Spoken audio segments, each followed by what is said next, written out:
An overview of the Blab system. Blab is a site where 4 people can talk at the same time.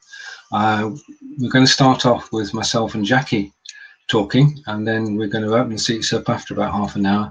And if you want to ask Jacqui a question, you may do so. In the meantime, if you want to ask a question in text, then /Q in the bottom right hand corner, type in your question, press return, and the question will appear on the screen. We can use it.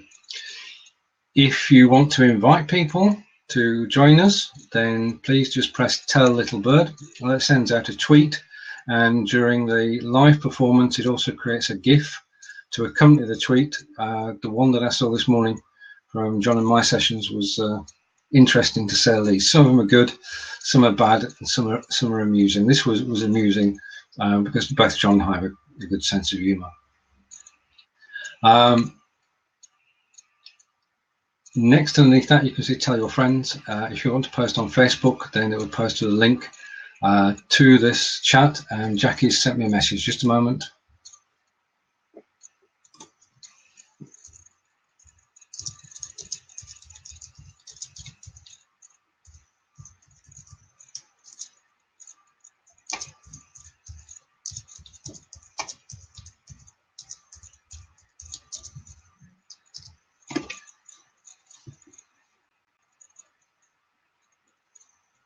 Right. Okay. Sorry about that. I'll have to edit the video afterwards. I'm practicing editing videos, so that will come in handy. Just a moment. I'm going to stop recording. Tell Little Bird allows you to send a tweet out with a GIF. Tell your friends. We'll go through to Facebook. Okay. On the right hand side of the screen, you can see who's subscribed and who's joined in. Okay. And you can send a message in the box at the bottom right. And if you've got a question for Jacqui or I, then hello, send /Q, type in your question, and it comes across to the side of the screen, and we can answer it. The other things to be aware of, if you click on the photo, either Jacqui's photo or my photo, you can give us props. And basically that is just a signal that people are listening to us and that what we're saying is making sense. If you really like it, of course, you'd send out a tweet and we'll get a few more people in here. Right, okay, so that's the cook's tour of the system. And at any point in time, you can ask questions, and say about half an hour, we'll open up the seats and you can come on air if you wish, and you can ask questions directly of Jacqui, and we'll see how things go. Welcome, Jacqui. It's good to see you at last. We've known each other for about 10 years. It's been a long time. since the days of Academy, but we've never actually met, so it's good to meet live on air for the first time. I'm basically at the moment in glorious Wiltshire, close to Stonehenge. Whereabouts are you based? I am in the hills in the Almeria region of Spain. So I live in a very tiny little village. There's about 25 houses, mostly not occupied. Probably about half of them are occupied, a mix of mostly Spanish, but some British.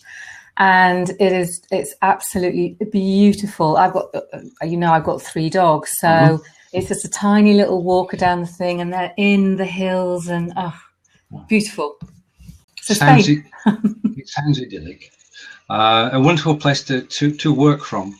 And you organise retreats there as well, don't you? I do. Coming up for 2016, I'm actually going to run one in the UK and another one in Spain. So I'm looking for a new Spanish venue.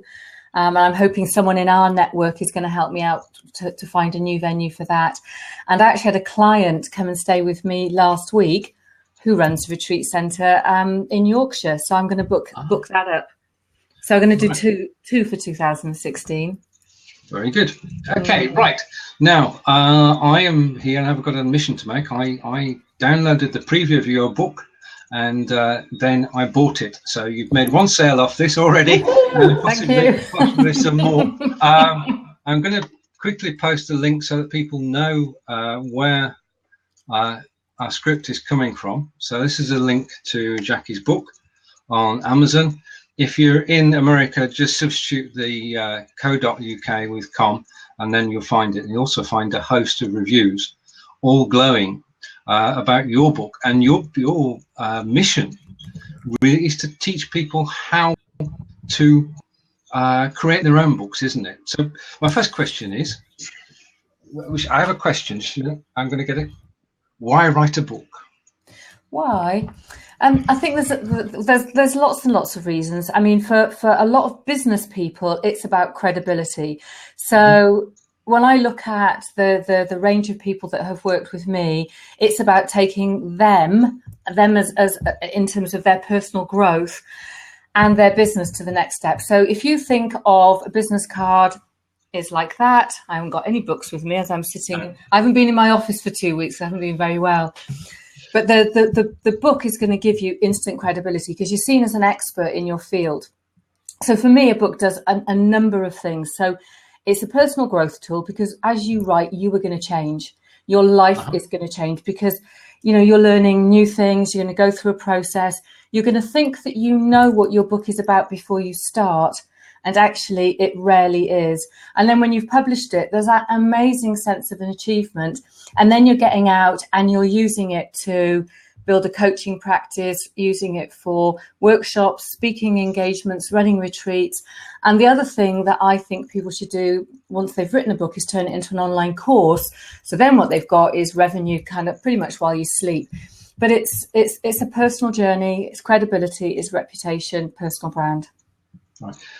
A question I have to ask is, can anyone write a book? Instinctively, I'm going to say yes. I'm going to say yes because I believe that everybody has the content for a book inside of them. Whether they physically do it themselves is another matter. So what I see, I don't just coach people. When I work with somebody, it's a collaboration, and I often do writing and developmental editing. And, you know, the word coach is a bit of a catch-all. And I believe that people have the story or the knowledge, the skills and the experience inside of them. What they need sometimes is someone to help them to do it. Now, if they can't do it themselves, they can at least outline it themselves and work with somebody, whoever that might be, to get it written. So the answer is yes. Yes. So everybody has a story to tell. I believe that, you know, we've all come to this earth to learn something. And I think that many people have an amazing inspirational message. And I think it deserves to be told. It's whether you have the belief and the confidence to then get out there and do it. But I do think that pretty much everybody, I can't make a sweeping statement that everyone in the whole world has got a book inside them. But I think there are many, many, many people with incredible stories, knowledge, skills and experience that they need to bring out in a book so that they can help other people, that they become leaders so other people can pick up their experience and learn from it. Now, if we go back sort of 10 years without a time machine to the early days of the internet, the route to publishing was through an agent and a publisher, wasn't it? Sure. How much has that changed, and what does it mean for the average person? Do you know, that's a great question.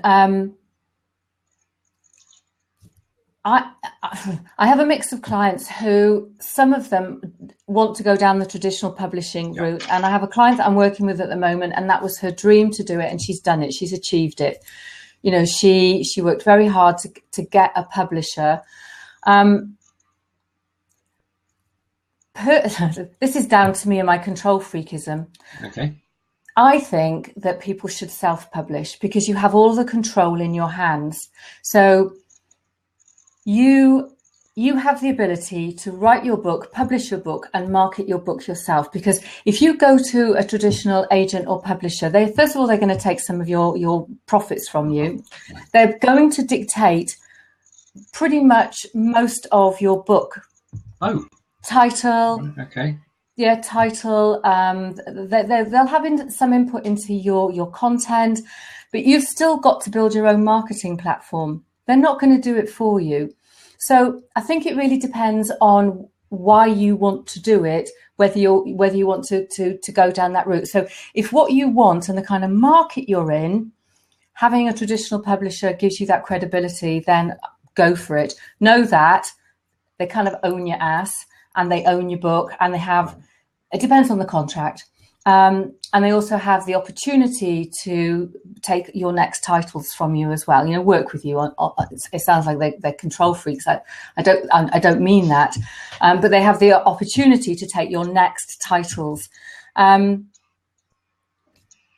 I much prefer the self-publishing route. Right. And how does that start? Where do you get the ideas from? Where do you get the ideas from a book from?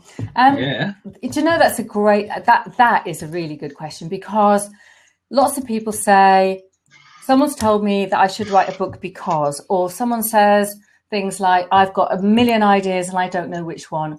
Or someone will come and say, I've got an idea, but I kind of don't know what to do with it. So let's say you're sitting here today and you're thinking, I'd love to write a book, but I'm not quite sure which idea. What I get people to do is I get them to do a little exercise, which is called My Book. And it's dead simple. You get a sheet of A4 paper, you fold it over, you write without thinking, the title on the front. On the inside, you write what's it about, why your readers should connect with you. And then you put it under your pillow, you sleep on it, and in the morning you write the back blurb, the kind of sales description in the back. And that starts a creative process going. And then the other thing I get people to do is find a piece of blank wall somewhere, loads of Post-it notes, and for a week, it's called a week of observation. Yeah. Conversations, stuff that people ask you about, ideas that you've got, and you just fill your wall with Post-it notes of all the kind of stuff that comes up. And then as you keep walking back and forward past this wall, is you start to move your Post-it notes around until something feels like it's the right idea. Mm-hmm. And then you have to explore it. So it's taking that kind of week of observation and thinking about things like, what's my vision? Where do I want to go? Where do I want to be seen in, let's say, 12 months' time? So if it takes you 6 to 12 months to write a book, where do you want to go? What's my strategy to get me there? Who's my ideal reader? And what is it I think that they're going to want to read about in conjunction with all that stuff I've got on the wall? And then it's a case of distilling that by, when you think you've got that idea, through a series of different exercises, is then to start outlining it. And when you outline it, I do a number of different exercises that kind of intuitively get you in tune with what's inside you to get that book out. And then we move on to the mind mapping, first of all on sheets of brown paper, and then on a computer, and then we kind of map it out as if it were the, like a training program. So I try and get people to do things in lots of different ways, so that lots of those ideas and those threads and the flow and all of those things come together. It's just observing what people are asking. It's a process. It's like any creative process. You've got the process itself takes place over time, and then you structure it. You've got to have a structure to it. I mean, that's one of the things I took from your book, is that if you have a structured approach, you're more likely to finish your book. Sitting down with pen and paper on day one and keeping writing until you can't write anymore is not the way to do it, is it? I think there's in the novel writing world, I think people who sit down and just write are called pantsers.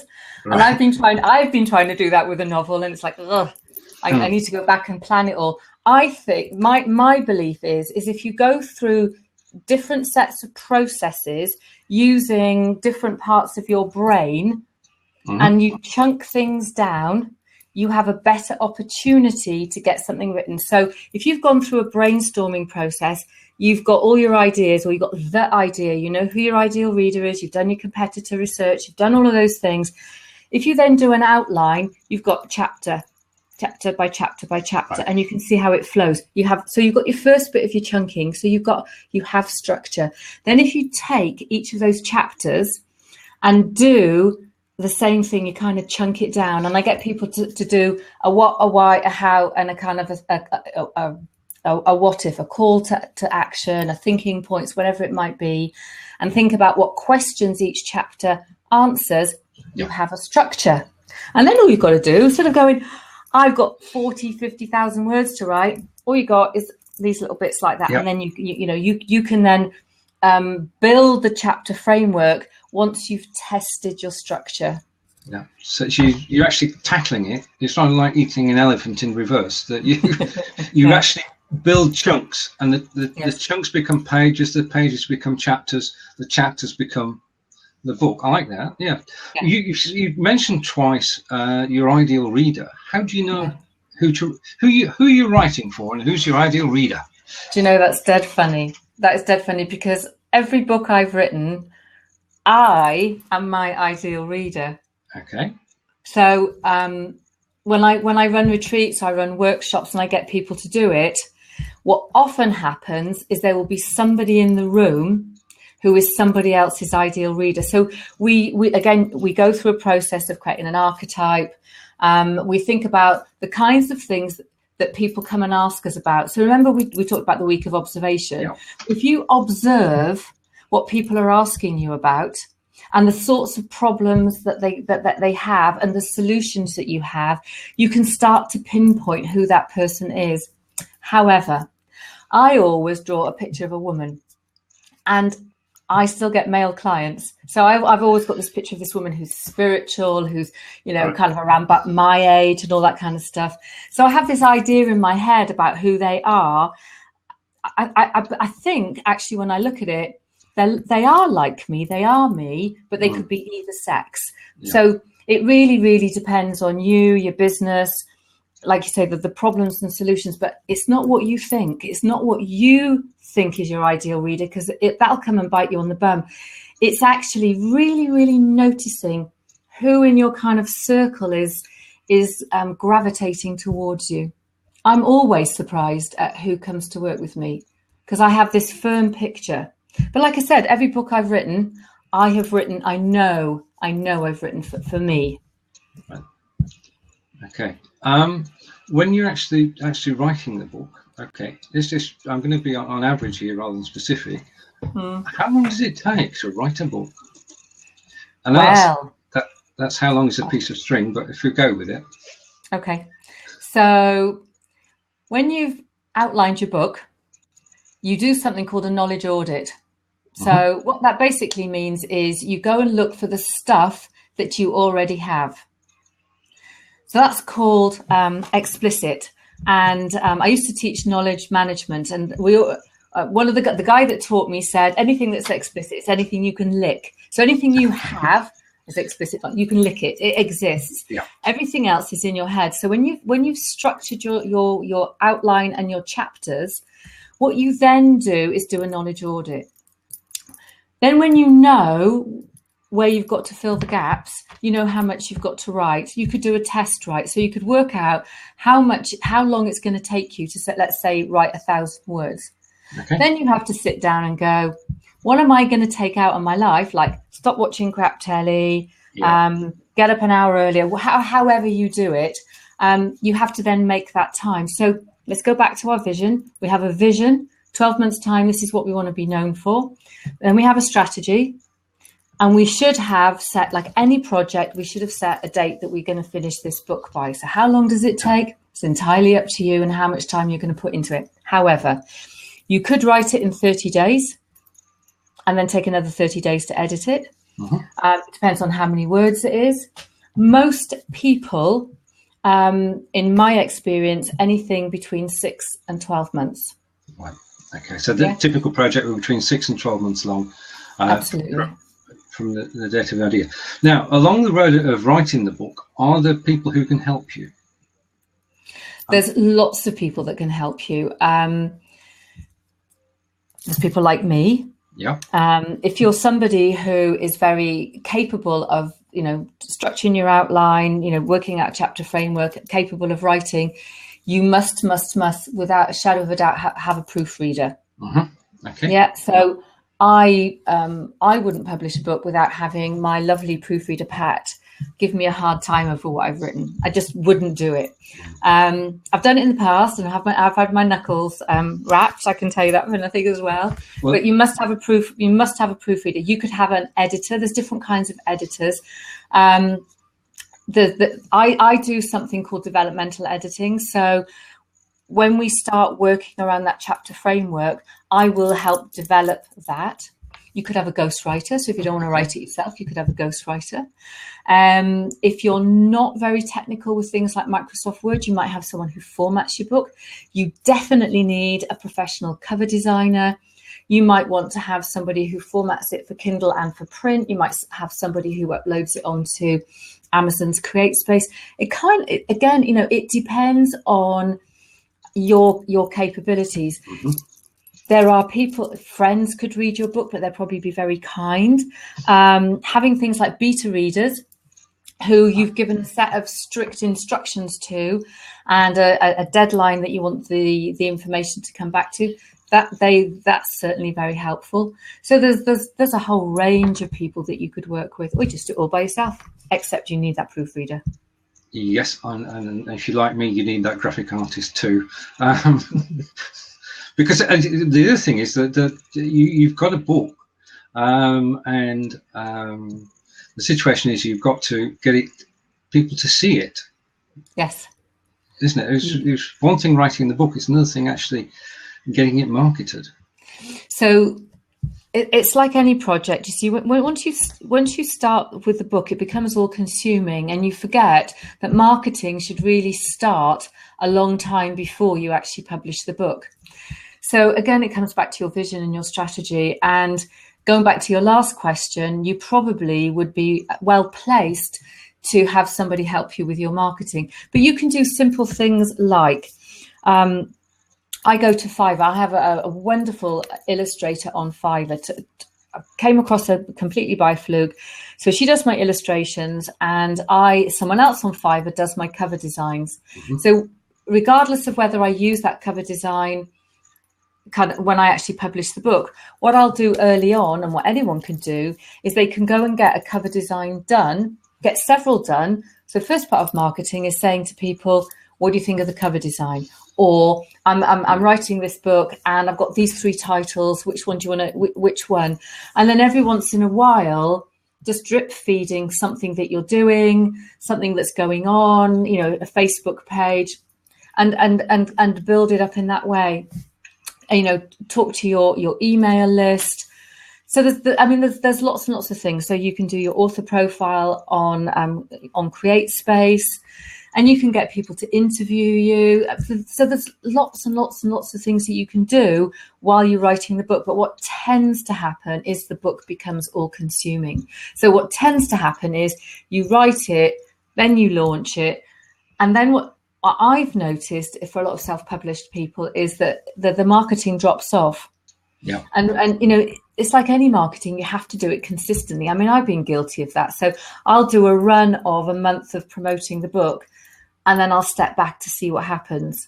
And then I'll do perhaps a month of promoting an online course and step back to see what happens. But in reality, when we start writing it, we should start marketing it and let people know. Right. I'm learning here all the time. I have a book in mind, but I'm not going to do it now. But it's got me enthused as reading your book. Now, the next step along the way is I'm just again going back. Is when you publish. What exactly is CreateSpace? Okay, so there's lots of platforms that enable you to upload your book and have it printed. So it's called print on demand. CreateSpace belongs to Amazon. There are other places out there. There's Blurb, there's Lulu, and there's other hybrid publishers. So most people have heard of Hay House. So Hay House have a publishing platform and company called Balboa Press. Penguin have the same thing, and their hybrid publishing company name escapes me.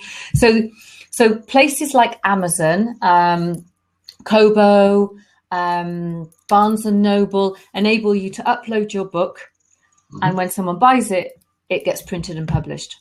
Right. It's fantastic. It just, and the other great thing about that is when you think your book is ready, you obviously upload it to these platforms. Often what happens is you'll find perhaps there's a mistake in your book. What's wonderful is go back to your Word document, make your changes, upload it. 24 hours later, it's all there, ready for the next purchaser to buy your newly updated book. So go on. Virtually instant revisions then. Oh God, yeah. Is it Salvador Dali that has a quote that says, "Have no fear of perfection, because you'll never achieve it."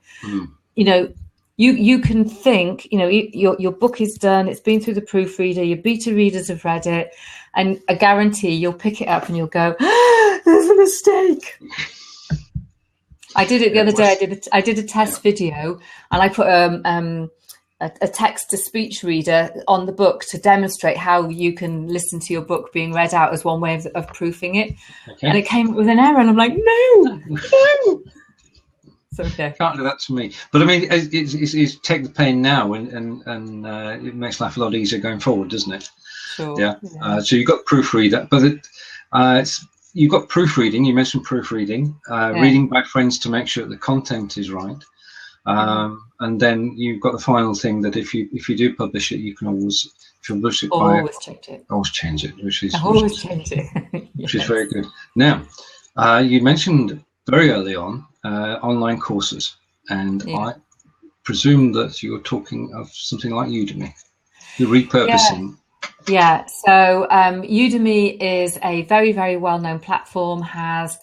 It does masses of marketing, and it also does masses of helping people to learn how to create online courses. So they're always there to support people. So it's a great platform. You set up your instructor profile, you give your course a name, and then you can structure your course into sections and lectures. And literally, if you have a book, what you need to do, and anyone who's come from the training world will know how to put a learning plan together.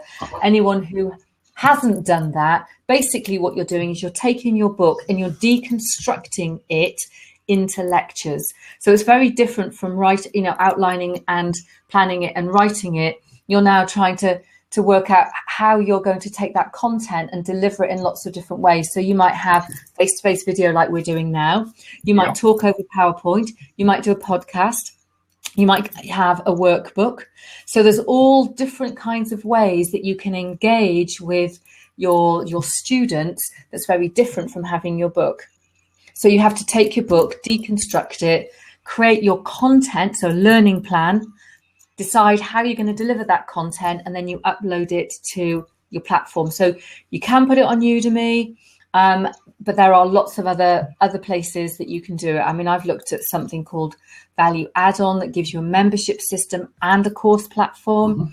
There's a company called Zenler, where it actually pulls out your Udemy course. So then you can take out your Udemy related content and re-record any other videos. And in that way, you can buy yourself a domain name and build your own online membership and training program without having to use Udemy, or you use both. So it's kind of, are you technical? Do you want to build the platform yourself, or do you want to use someone else's? There's loads of ways of doing it. My advice is deconstruct the book and use something like Udemy, because it's already there. It's already got an audience. It's got a great tribe of people that are there to help you. So do it on Udemy to learn, and then consider what next. Excellent advice. And I love Udemy too. I mean, I haven't written courses, but I've taken courses, and the quality is there, and the content as well. If you want to learn anything about anything, then just use a search engine on Udemy, find the courses you like. I'm going to put a hint here. Put them on your wish list, and then Udemy will tell you when they're on sale. And I shouldn't do that really, but it works quite well. And it is, I mean, Udemy does generate passive income, doesn't it? It does. It's kind of interesting. They don't give you the email addresses.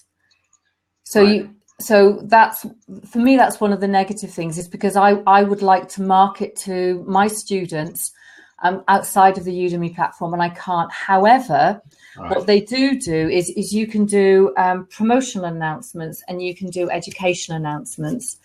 So, you know, you can connect with your students in that way. Can you just remind me what you asked me? I was looking at one of the questions. Okay. Went blank. No, you're okay. Let's just take a breather for a moment. Welcome to everybody who's joined us. As you probably guessed by now, we're talking with Jacqui, and we're having a good time talking about creating your own book, taking your own ideas, and taking a structured approach to creating a book. And I've, as I said, been reading the book for the last couple of days, and it's given me quite a few ideas, which I'll probably go forward with. So it's a win-win situation. If you're new to Blab, then if you like what we're saying, you can click on our photos and give us props, and it doesn't go onto the video at all. It's just a little game. When John and I play for Burnley, he plays for Aston Villa, and we see who wins at the end of the day. Come on, I need those hands up things. More of them. Come on. Yes. And if you like what we're saying, then brilliant.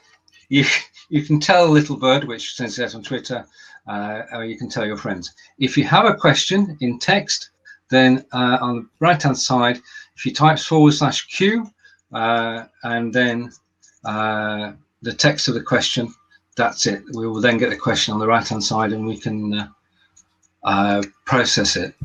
You can see who's in the chat by clicking logged into the chat, because this is public all over the web, so you don't have to be logged into to Blab to see it. And we're grateful for the people that are logged in at the moment, and we've cracked 50 viewers, which is good. Is good because as I said earlier, we can repurpose this afterwards with a YouTube video and an MP3 for a podcast. So we can use this going forward, and repurposing is always great because you do something once and use it over and over. As we've just been talking about Udemy, that's the one way to repurpose your book. When you've got the book, what sort of where can that take you? What can you use it? That you know where I'm going. Yeah, I do. So you're writing the book to get credibility. However, what you might, so let me give you a couple of different scenarios. Okay. So let's imagine you're in a job and you yearn to become an entrepreneur. You've got an idea for a business. One of the things that you could be doing is writing your book while you're still at work. So you could be building your personal brand, building your website, getting your social media presence sorted. You could be let's say you're going to become a coach of something, I don't know what. Right. So you could be designing your coaching process, your online courses, and on all kinds of stuff. So what your book is going to do, if you're in a job and you want to escape, is it's going to give you that instant boost, so that when you've done all that business planning and you're ready to kind of launch yourself into the world, you've got your book, you've got all the other bits and pieces that you need, you've done your business plan, you know what your strategy is, you've got your vision, and immediately, you can be out there getting your clients, getting your speaking opportunities. If you're in a job and you want to position yourself perhaps for another job, write a book. So it becomes kind of like a CV. So when someone is searching the internet for you, or they read your CV or your LinkedIn profile, you have something that says, I am a go-to expert. So it's going to help you, I believe, in furthering your career.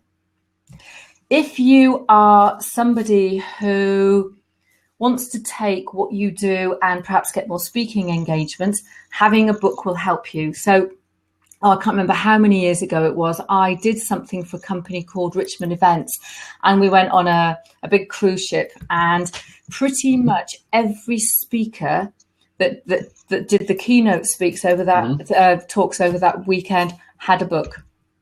Right. In fact, I can't think of anybody who didn't have a book. So having a book helped them, I believe, to get speaking opportunities. It's going to help you to clarify, I think, your thoughts and your business, because you have to nail what you're doing. You could, for example, let's say I'm going to keep using the word coach, but business consultant, therapist, whatever you might be, a trainer. It's going to help you to add other things to your business. So you might decide that you're going to run some workshops or retreats. You might So we talked about speaking, workshops, retreats. You might use it as a marketing tool. So let's say you wanted to get in. So let's say if I wrote a book on personal branding. So let's say if I wanted to work inside a large organization, I then might use my book to send to the chief exec so that he or she could see what I could bring to the party. So there's zillions of things you could do. Absolutely loads. I mean, it really is only limited by your imagination, but it's not just a book. It's part of your entire marketing arsenal.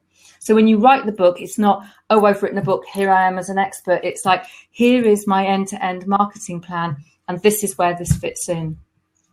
Yeah, I read in your book that if your motivation is that it's part of a bigger plan, not that it's going to make me gazillions of dollars. Yeah, I mean, for some people, they do make lots of money. Some people do, but for let's call us as mere mortals, it's part of a marketing toolkit. That's the way I see it. Indeed. Right. Okay. The next question. You've written your first book. How important is it to go on and write a second one? Now, that's a great question as well. So what often happens is that lots of people want to write a book because of some kind of experience that they've had, but they've also got their eye on a vision. So what might happen is your first book is very much a personal book that enables you to tell the story. But if you've got in your vision, your second book, so I'm going to take the coaching example again. So let's say that I'm in a job, I want to get out of my job and I want to build a coaching practice and I want to tell my story. So my story might be built around my coaching model, but I don't reveal it until my second book. So I write my first book, so it's a very personal experience, which kind of goes through my coaching model, but from a personal story perspective. And then my second book is my kind of how-to book. I'm going to tell this story. I accidentally wrote a book called The Conscious Woman's Guide to Leaving a Husband and Getting a Life. So all my other books, go on. I normally, when I ask you volunteer to be interviewed, for which I'm eternally grateful, and normally I look back at the last book the person published. Right. And I've got to be honest, I couldn't chat about the book you're about to mention. Right. Well, basically what happened is many people know Sarah Arrow and part of her blogging group, and she was talking about writing a buyer's guide.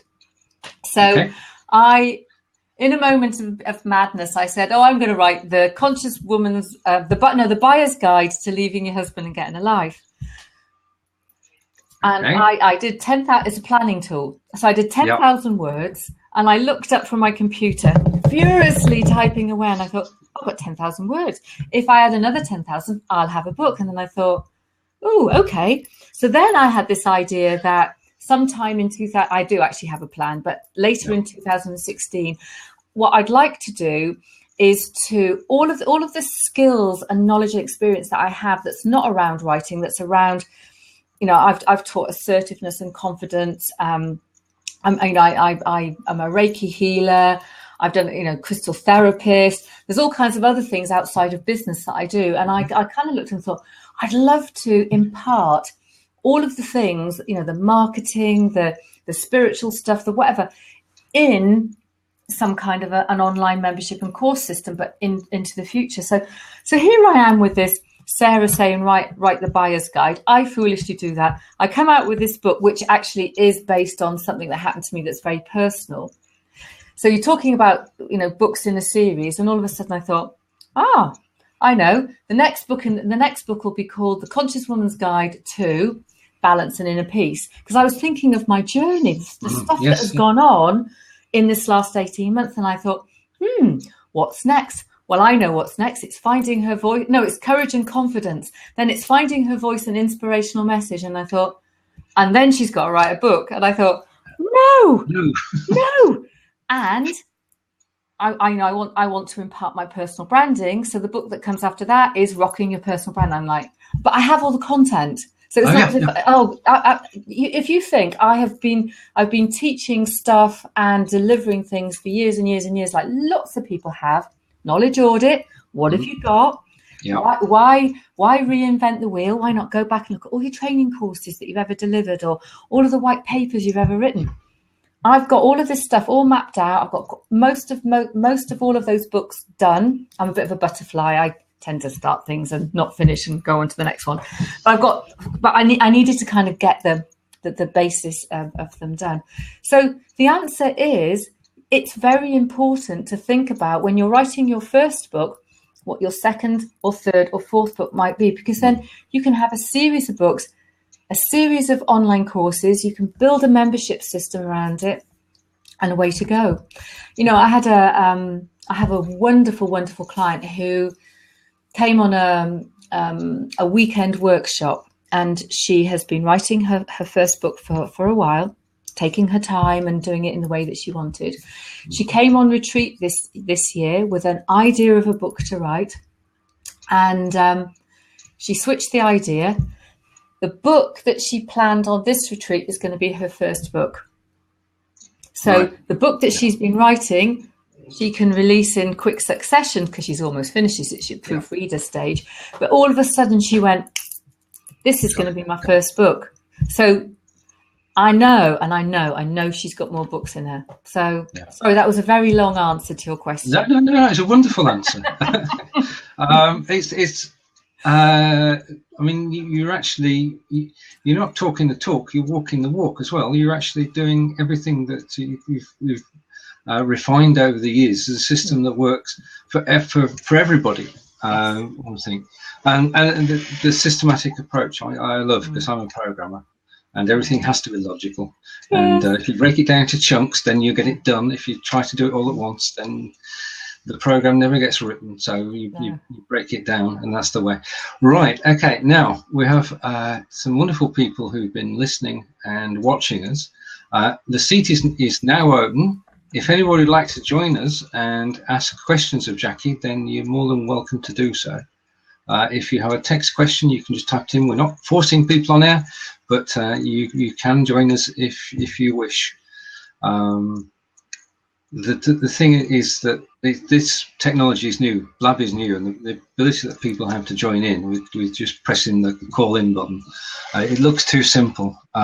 It is very easy. I mean, this is your first Blab, is it? Or... I think it's brilliant. Yeah, it is the first one. I've looked at it and I've heard people talking about it. And actually, over the last few days in preparation, I've been sitting listening to different people doing it. Yeah. It's fun. It is truly fun, because you just come to the URL, call in, that's it, done. Nothing to download and no secret passwords or anything like that. Yeah, it's great. And, I really do love it. I think it's a brilliant. Whoever designed it is fabulous. Well, we have a story to tell, because you remember Bebo, B-E-B-O? Oh, yeah, network.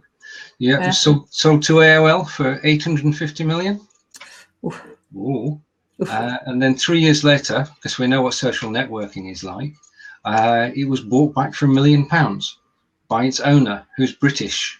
Oh my so goodness. He made a £149 million profit, bought back Bebo, and this is what it's evolved into. Wow. So whilst the technology might be American, it is in fact British backed. So I come from the IT industry. I'm not even going to tell you what year I started, but I have watched technology go. I can remember when teaching word processing was like a massive, huge machine, and floppy disks were kind of like 7 by 7, and one was a program, and one was where you put your data, and great big cartridges and rooms full of computers. These days, everything is amazing. And when you think that, I came to Spain 18 months ago, and I'd gone from doing like a face-to-face business to relying on technology, and there's just all of this stuff I can use. And it doesn't matter that people are at the other side of the world, because, we can hop on Skype, we can do this. Yeah. It's just... these people are geniuses who bring this stuff in. Oh, true. They are amazing. Totally respect them. Right, we have a question which I'm going to bring up onto the screen. Okay. I shall read it. is Jacqui planning to coach us how to transform our books into courses? Okay, I already have a course on Udemy that goes through that process. So again, the process I have for planning a book, I've then gone and shown everybody how to deconstruct it. So I haven't done any stuff like this, the blab thing where I've shown anyone how to do it. So I guess the answer to the question is, there's a course. What else would you like? Right. Okay. That's a wonderful answer to have everything ready, prepared. Here's one I made earlier. But I do have a course on Udemy. Yeah. Profit from your knowledge. Turn your book into a course. Yeah. Right. Are there any more questions? Or anybody like to join us? If you like, what I can do just for a moment is I'll pause the recording. So the question is, which mind mapping software do you prefer, Jacqui? Okay, so I'm a tech geek. I have a Mac, and I use iThoughts on the Mac.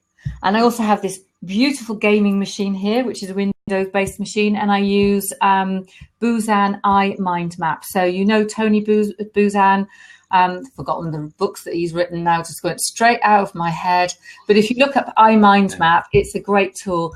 And there's different versions of it. And what I like is because it's very visual, it's very colourful. I can make links out to other programs, other websites, but also it enables me to export that into different products, and I can build a project plan from it.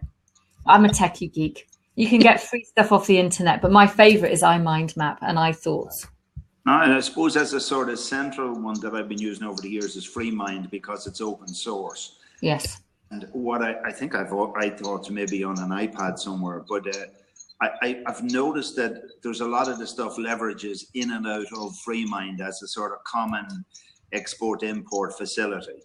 And again, I just think it's very rapid in terms of the learning curve for FreeMind is very rapid. It allows you to lay in a lot of text-based material also.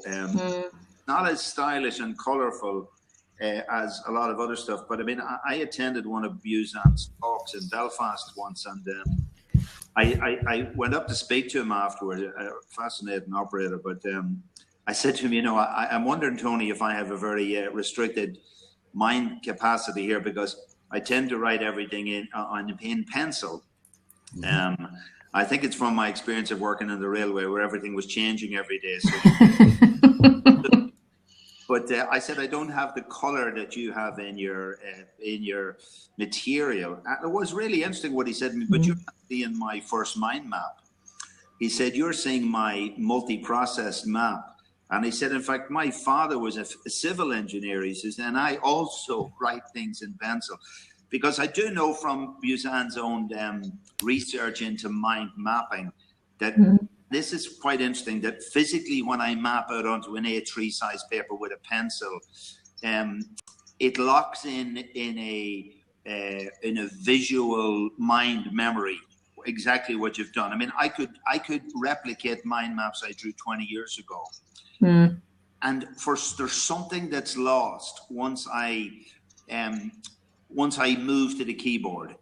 There's something very rich. I mean, I've read a book recently about, they were talking about the history of in America in the late 1700s when the fever was around, and in discovering some papers from old libraries, they were able to tell from the smell of the paper and the chemicals that were obviously embedded in the hand touching of these, where the typhoid had hit different villages in the States. So there's certain richnesses that emerge when you write things by hand that it appears to me that I lose when I mind map digitally. I'm just throwing it. Yeah, I'm not sure. Well, I have, this is called a roll of brown paper. All right. And when I start my process for anything, I've only got chocolate in my drawer at the moment. Right. You can't write with chocolate, but no. A roll of brown paper laid out on your kitchen table with lots of coloured pencils or pens or whatever you choose to start your, I do a different process to start people off with their books, and it's called Walk the Line, and it kind of gets people really keep their eyes closed, really engaged to kind of the kinesthetic, the feeling of the book and what is already inside. And then the next step is brown paper, coloured pens, and scribble it out.